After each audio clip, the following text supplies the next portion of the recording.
All right, Duggar, do you think the Thunder going to struggle all year? I think this will be – I don't think this will be fun.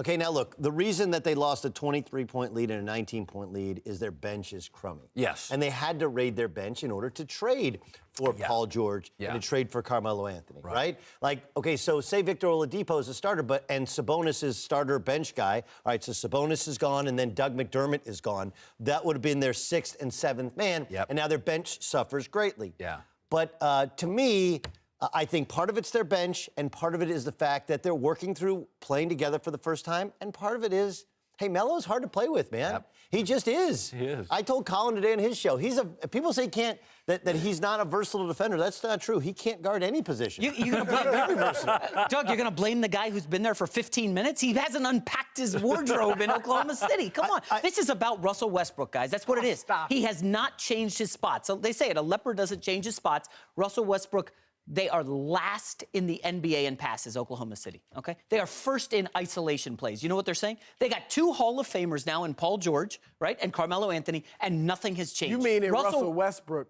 Oh, Russell Westbrook. Listen, I know you love Russell. Paul George. He's a Hall of Famer? Paul George is a Hall of Famer? Exactly. Can Paul you George slow down? is trending that way, yes. Russell Westbrook And Westbrook's not. Paul George Russell is trending Westbrook on Twitter. is going to the Hall of Fame. He's the leader of the team, Chris. He's got to take control of this team. They are 0-7. 0-7 in games decided by 3 points or less in the final 3 minutes. This team, Russell Westbrook's the problem in Oklahoma City. Can I just say this, though, is that there are players, this is the number I look at. I don't care that they're 7 and 9. And I don't even care about all the numbers, his points per game are down. The number that I look at is Westbrook's free throw shooting has plummeted.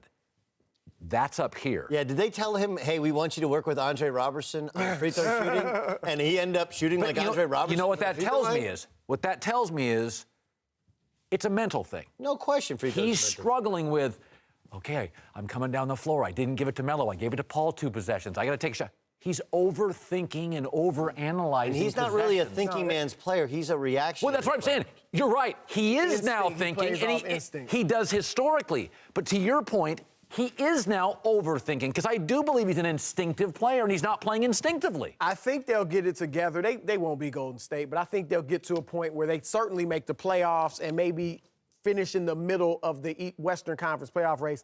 They may have to do this. Bring Melo off the bench. And we've talked about this before. Oh, boy. No, seriously. No, I agree with you. We said this yesterday. Because Paul George and Westbrook's numbers are much better when Melo's not on the floor. Yeah. And Melo, look, you're in your 15th year. I'm sorry, you haven't won anything. We know you're a Hall of Famer. At 15th year, you should be able to accept coming off the bench. He still could get 17, 18 so hold points. on, Chris, He's not getting another max deal. Listen to me. He shouldn't worry about what it looks like. There is not a soul on this set, or will sit on this set, that will disagree with you. This is the NBA and Carmelo Anthony. Who's going to have that discussion with him? Billy Donovan's going to go in and go like, Is there anybody in the NBA, front offices, coaches, that will back Melo on this? If Melo goes off, I'm not coming off the bench, who is going to say that he's right for doing it? Players will, but coaches and GMs will know. No, it's like one of the things that makes Larry Fitzgerald an all-time great is most wide receivers, they don't want to be inside, right? You don't want to be moved around. Put me out wide, like Des Bryant. Like, he'll go down going out wide, where the truth is, if Des Bryant was as smart as Larry Fitzgerald, put me in slot where I'm going against an inferior defender, which is the same thing as Carmelo Anthony, right? Bring me out the bench. I'm playing against bench dudes. It strengthens their bench. Right, and he can get as many shots as he wants. Like, nobody's going to just put defenders. I totally understand. The problem is the ego of Carmelo. Oh, it's massive. And the ego of Carmelo and the way he's always done things. You said Leopard never changed his spots. It's the same thing with Melo. And I'm telling you guys, this is the best recruiting tool for the Lakers, is that Paul George with Russell Westbrook, I'm sure he'd be completely happy. But now, like, man, I got to play with Melo for at least another year. But it's not about Melo, guys. It's about Russell Westbrook, who I believe is now the highest-paid player in the league. They gave him a long-term contract to stay in OKC. Hey, you want a supporting cast? Work with your teammates. Get them involved. We saw LeBron in the Heat. Dwayne Wade, those guys adjusted their game. Chris Bosh, they all adjusted. After a year. These guys have had Russell 16 Westbrook games. only has a couple months. Now he's having a career worst in shooting percentage. Like you said, the free throws are down. He's not getting to the line. Can I just... Russell Westbrook needs to clean up his act if he wants to fix his team. Can I just argue the analytics... Come on. Clean up his act. Exactly. All right, okay. He's almost averaging a struggle. triple-double. Guys, Ooh, this was wonderful. never going to work analytically. They're all ISO acts that don't shoot threes. Listen, we know why they did this. Oklahoma City's a small market. Right. This is their only chance to get these type of players. They had to keep Russell Westbrook. So they're like, Paul, this and that. Bottom line, this was never going to work. You couldn't be more right. On the other hand, they were also an ISO team when Durant and Westbrook nearly got to the finals. Yeah, but Durant can hit a three. And listen, if you remember that season, they were disappointing most of the year. They were losing close games most of the year. They were losing leads in the second half, much like these games, and they figured it out around the playoffs. They beat the Spurs, and they were up 3 games to 1 of the Warriors. I don't think it'll be that good a team. I do think it'll chase Paul George off because season-wise it just becomes heavy. But I do think that, look, they got 3 dudes that can get buckets. And when you get to the end of the season, when you have guys, they award wins to teams that have more points than the others, and I just think they have more weaponry than enough teams. I'm with Chris. I don't think they'll be great, but I think they'll be far better as the season goes on. Here's what I'll give you, McIntyre, about Westbrook. When the 1 year Melo did get past the first round, or this one of the 2 years, conference finals, Chauncey Billups was the point guard. I talked to Chauncey about this. He was like, look, Melo, I told Melo where to go. I told Melo at times, you're not getting the ball in this possession. No, I'm going here. And Westbrook is not that guy. Even though he's an alpha in terms of the way he plays, he's not going to vocally jump on guys and direct them and all that. Got to be a quarterback, and that's where Colin's right. That's where Colin's right now. He's got to think those things, and it takes away from who he is. Colin, should the Lakers care about LaVar calling out their coaching staff? No, because I think they knew what they were getting into. I mean, Trump on the campaign trail is Trump president. The Kardashians 15 years ago are the Kardashians today. If you're loud at 50, you're loud at 51. This is not just about LaVar building his brand. And LaVar's punching up at Nike. He punched up at the president. He punches up at the Lakers. He's building his brand. This is about the Lakers rebuilding their brand. Outside of the Sixers, worst record in the league in 2013. You live here, I live here, we live here. Dodgers good. USC good. Angels okay. Rams in town. The Lakers knew what they were getting into, and part of it was, we're going to get talked about. And frankly, after LeBron and maybe the Warriors, aren't they the third talking point in the league right now? I don't think there's any question that they are. I also think, though, that it's fair to point out that LaVar, I'm sure, promised Magic Johnson that he would not be a problem. He said, I'm not going to come to the facility for practice, and he hasn't been there. So if that's the case, you can't be critical of the coaching staff because they haven't been critical of him. You haven't heard them say, hey, man, you're the one who said, I coached my son.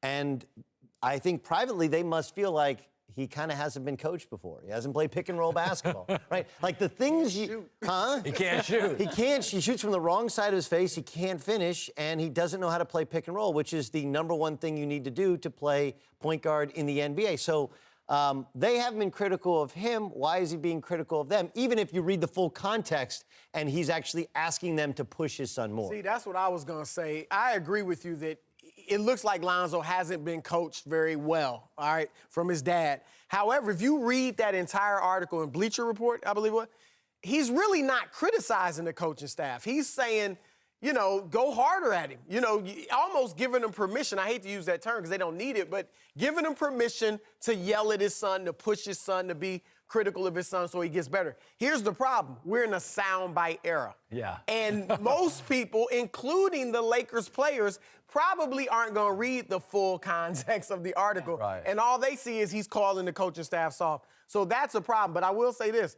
I think the best thing for the Lakers to do, ignore it. Because if you get in a back and forth with him, there's no it's win. just going to give it life, more life. Ignore it. It'll go away until he does the next thing. I think soundbite era was the perfect phrase, Chris. We've never seen this in team sports, guys. We've seen it in individual sports with the Williamses and Tiger Woods, never in team sports. And the Lakers, this is an important story, guys, because this is not stopping. As you said, you know, Bleacher Report's reaching out to LaVar Ball. Every media outlet knows LaVar Ball clicks, LaVar Ball videos. They trend on Facebook and Twitter and Instagram. People are looking to get LaVar to talk. The Lakers, like you said, I would say totally ignore it. It's going to take a lot of willpower because you know what LaVar Ball wants, right? He wants a war of words with Magic Johnson, the face of the Lakers, the #1 Laker of all time, one of the best players in NBA history. He would love nothing more than to go toe-to-toe with Magic Johnson. I also think, though, that LaVar Ball misunderstands how they're coaching his son. He thinks they need to be more heavy-handed, more pushing him. They're concerned about his confidence because he looked like a player who was lacking confidence, especially after they're playing better with him not on the floor in the fourth quarter. The way in which they're coaching him is simply, if he's not playing well, they're using Jordan Clarkson as their point guard. They're adjusting their lineup. And you look, there's an old coaching expression. There's an interesting relationship between your butt and your brain. You sit on your butt, and all of a sudden your brain starts to work. Yeah. That's how they're coaching him because you can't be heavy-handed. This is not AAU ball. You can't dog cuss a guy. This isn't college basketball where you dog cuss a guy. This is the NBA. You treat him like men, and the way they've decided to treat him as a young point guard is when he's not playing well, sit over there and watch somebody else play. Yeah, I mean, when I go back to the whole LaVar Lonzo thing, I'm going to give the Lakers some credit. I had Kareem on the show today. Playing in Los Angeles is just different. I just don't believe Rob Pelinka, smart guy, Magic Johnson, smart guy. I know Jeannie, not Jim Bush. She's bright, smart. They knew this was going to be, that they knew this was the Kardashian city, the Kardashian era. I think they knew all this. I think the surprise is the passive nature of Lonzo. That's a great point. That part, I think they're like, I think there's real concern in their camp. Now, you're connected to him, but I think there's real concern on the passivity, if that's a word, of Lonzo. The question is, are they misreading the passivity to think, like you said, they can't go off on him? I'm with you. Most players in today's NBA, you can't go off on. I've heard stories of players crying when the coach goes off on them. They're not used to it today. Lonzo may be used to it. His dad, I think, for all the praise publicly, I think privately his dad was on him like, you got to do this, you got to do that, you can get better at this. He may be used to getting yelled at, and so maybe he can take positively to that. I'll be honest, like my dad was my coach. He's a former college coach. That's how he coached me, and it was hard for other people to coach me. So I do understand. I completely understand that. They are concerned. You have to be concerned. Not just the passive nature and that he hot potatoes the basketball at times, getting rid of it too quickly, but also that he's just not an alpha. He's not. Right? He's not. And I think what happened was you see him in high school, and his teams won in high school. And you see the braggadocious nature of his dad, and you think that must be how they... And then you meet the kid, you're like, man, he's a great kid. Like, I'd want him to date my daughter type kid. And then you see him at UCLA, and he handled everything so well. But it's different in the NBA. Like, you got to be a leader of men. You got to be a give me the ball, get out of the way, I'm going to make a play. And sometimes it's just earth to Zoe. You going to take over? You going to play? Like, first 6 seconds and last 6 seconds of the shot clock, this is your time to shine. And he seems to sometimes not want it. Is Luke lying when he says the players love him? And, I've never seen... He said, I've rarely seen a rookie that players love him because he passes the ball. That doesn't mean he's great. Players like a... No, but that's a big thing if they love you because you share the ball. I'm wondering, is that overstated by Luke? No, I don't think it is. But players also... While players know, sometimes they still don't really know what's good for them, right? Like, exactly. Like, every two-guard thinks they're open every time. But that doesn't mean you pass it to them every time. Sometimes you got to be the Chris Paul. You got to be like, no. We're going to do it my way. Get a balance.